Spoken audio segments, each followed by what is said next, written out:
Victory church کی جانب سے آپ سب کو خوش آمدید۔ آج ہم خدا کے کلام میں سے ایک خاص حصے پر گہرائی سے بات کرنے والے ہیں، یعنی ملاکی نبی کی کتاب پر۔ جی، اور ہمیں پوری امید ہے بلکہ ایمان ہے کہ آپ سب خدا کے زندہ کلام سے روز بروز برکت اور حوصلہ پا رہے ہوں گے۔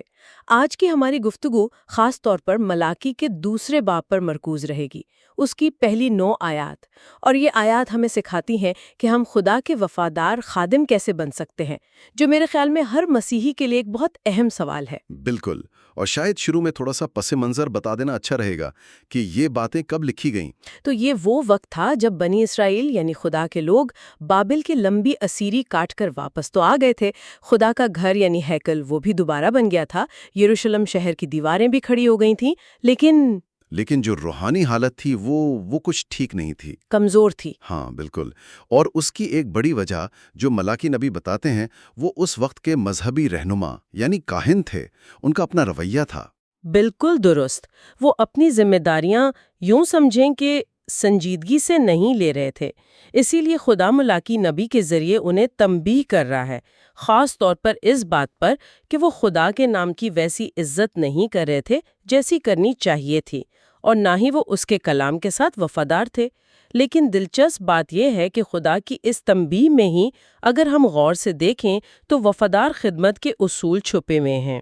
صحیح، تو آئیے پھر انہی اصولوں کو آج دریافت کرتے ہیں، دیکھتے ہیں کہ ملاکی باب 2 کی یہ پہلی 9 آیات ہمیں خدا کی نظر میں ایک اچھا اور وفادار خادم بننے کے بارے میں کیا سکھاتی ہیں۔ تو پہلا اصول کیا نظر آتا ہے یہاں؟ 1 اور 2 میں خدا کاہنوں کو براہ راست مخاطب کر رہا ہے، کہتا ہے اے کاہنوں، یہ حکم تمہارے لیے ہے، اگر تم نہ سنو گے اور اس پر دل نہ لگاؤ گے کہ میرے نام کی تمجید کرو تو میں تم پر لعنت بھیجوں گا۔ اب یہاں خدا کا خوف سے مطلب کوئی دہشت یا ڈر نہیں ہے، بلکہ اس کی عظمت، اس کی پاکیزگی، اس کے اختیار کا ایک گہرا احترام، ایک سنجیدگی۔ اور یہ جو کہا گیا ہے خدا کے نام کی تمجید کرنا، اس کا کیا مطلب ہے؟ کیا یہ صرف عبادت میں اس کا نام لینا ہے یا کچھ اور؟ نہیں، یہ اس سے کہیں زیادہ گہرا ہے۔ دیکھیں نا، بائبل میں جب نام کا ذکر آتا ہے تو وہ اکثر صرف ایک لقب نہیں ہوتا، وہ اس شخص کی پوری ذات، اس کا کردار، اس کی صفات، اس کی ساخت، سب کی نمائندگی کرتا ہے۔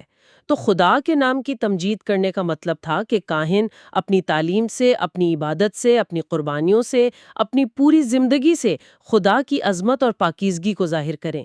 ان کا کام تھا کہ وہ خود بھی خدا کا احترام کریں اور دوسروں کو بھی اس کی ترغیب دیں۔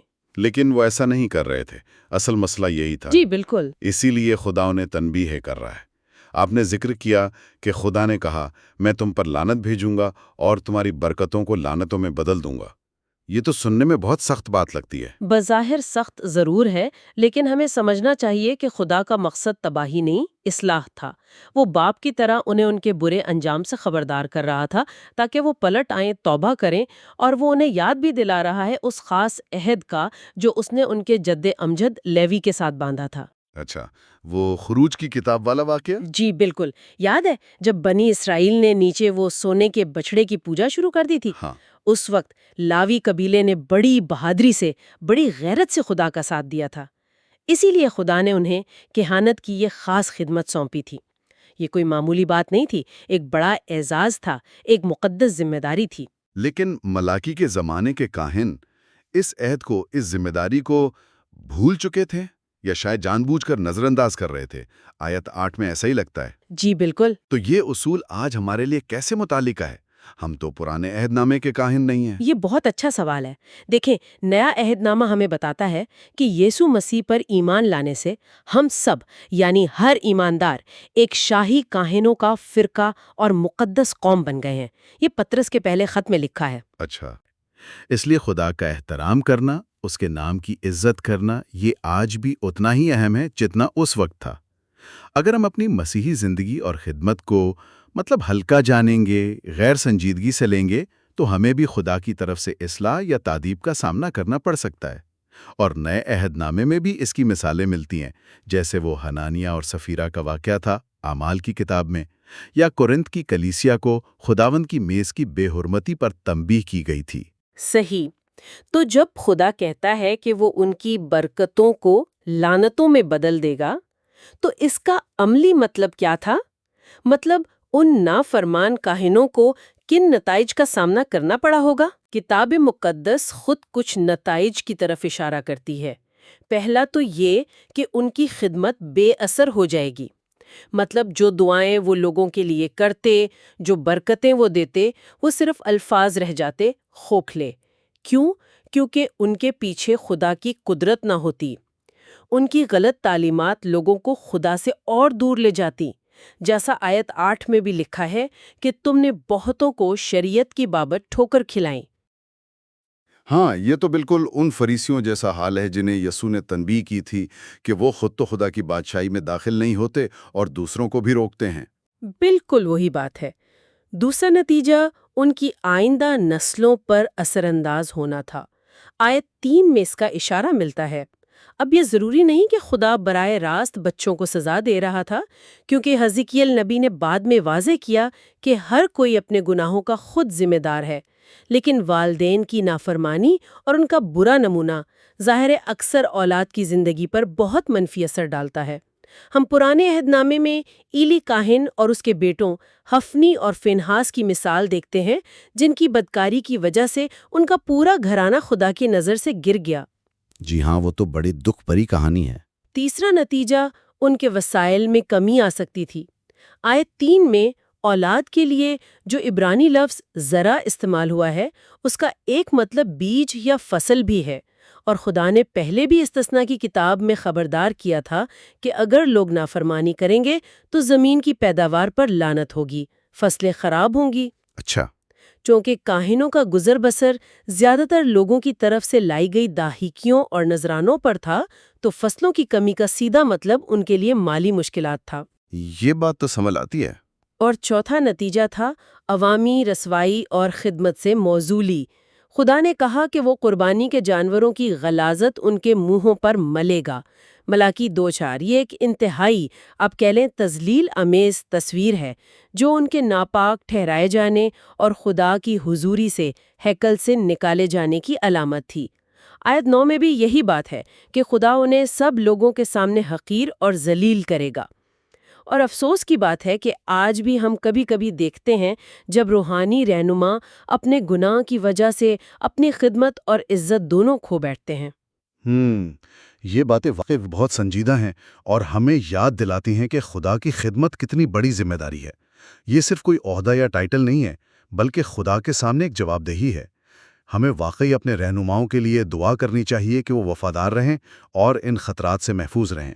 بالکل، اور ہم سب کو، ہر ایماندار کو یاد رکھنا چاہیے کہ خدا کی خدمت صرف محبت سے نہیں بلکہ اس کے واجب احترام اور خوف کے ساتھ بھی کرنی ہے، جیسا عبرانیوں کے خط میں لکھا ہے، باب 12 آیت 29 میں، ہمارا خدا بھسم کرنے والی آگ ہے۔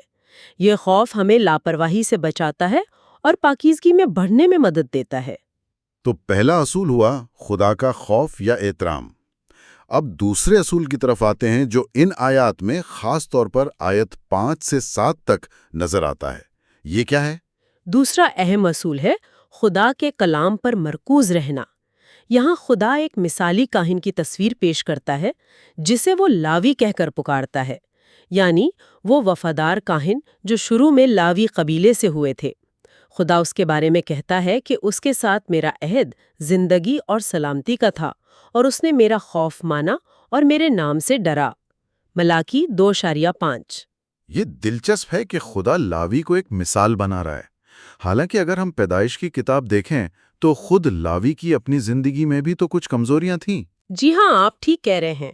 یعقوب کے بیٹے لاوی کی اپنی تاریخ وہ تھوڑی پیچیدہ تھی، خاص طور پر وہ اسکیم والا واقعہ، لیکن یہاں لاوی سے مراد غالباً اس کی نسل کے وہ ابتدائی کاہن ہیں جنہوں نے بیابان میں، خاص طور پر اس سونے کے بچڑے والے واقعے میں، خدا کے لیے غیرت اور وفاداری دکھائی تھی۔ خدا ان کی اس وفاداری کو یاد کر رہا ہے، اور آیات 5 سے 7 اس مثالی وفادار کاہن کی کچھ خاص خوبیاں بیان کرتی ہیں۔ وہ کیا خصوصیات ہیں؟ ان سے ہم کیا سیکھ سکتے ہیں آج؟ کئی اہم باتیں ہیں۔ پہلی، وہ لوگوں کے لیے زندگی اور سلامتی یعنی شالوم کا باعث تھا۔ اس کی خدمت لوگوں کو خدا کی برکت اور حقیقی زندگی کے قریب لاتی تھی۔ آیت 5، دوسری، اس کے دل میں خدا کے کلام کی سچی قدر تھی۔ لکھا ہے اس نے میرا خوف مانا اور میرے نام سے ڈرا، آیت 5، اور سچائی کی شریعت اس کے منہ میں تھی، آیت 6۔ وہ صرف کلام جانتا نہیں تھا بلکہ اس کا گہرا احترام کرتا تھا یا کوئی غلط بات نہیں پائی جاتی تھی، آیت 6 سے 7۔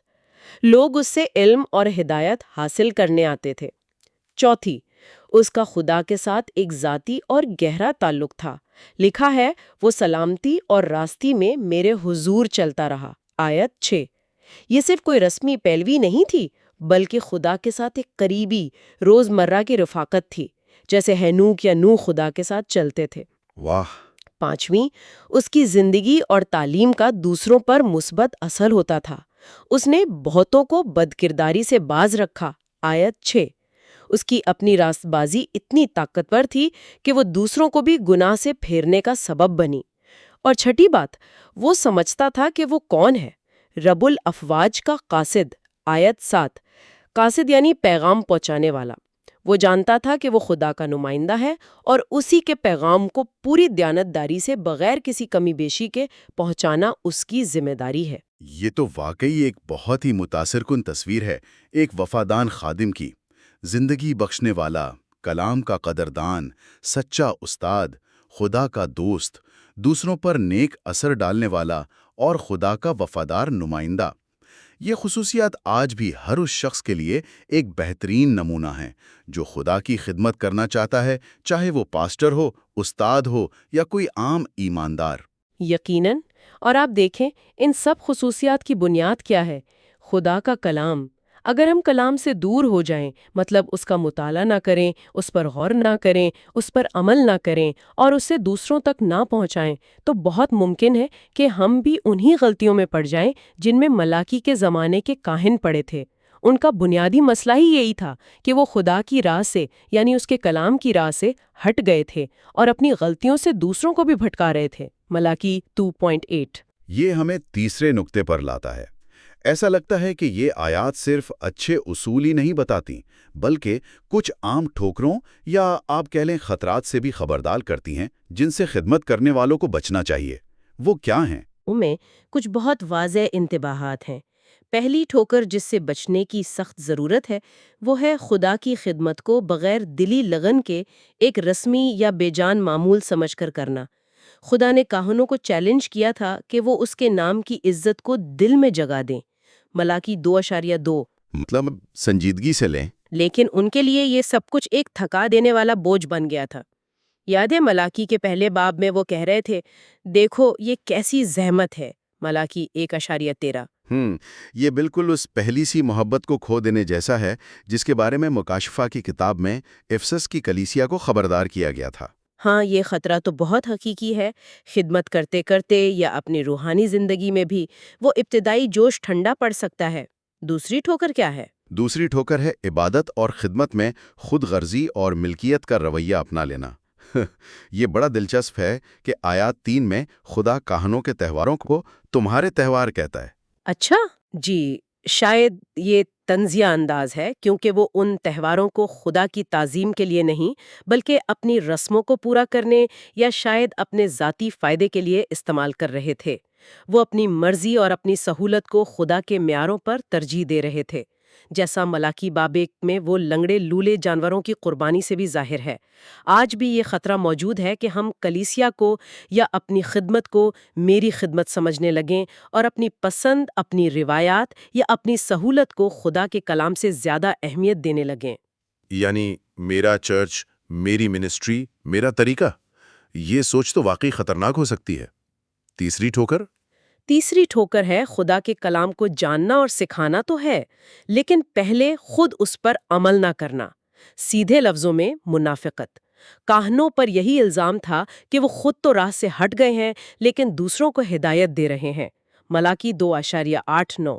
یسوع مسیح نے بھی فریسیوں کے بارے میں بالکل یہی کہا تھا کہ جو کچھ وہ تمہیں بتائیں وہ کرو، مگر ان کے سے کام نہ کرو کیونکہ وہ کہتے ہیں اور کرتے نہیں۔ جی، متی 23 میں۔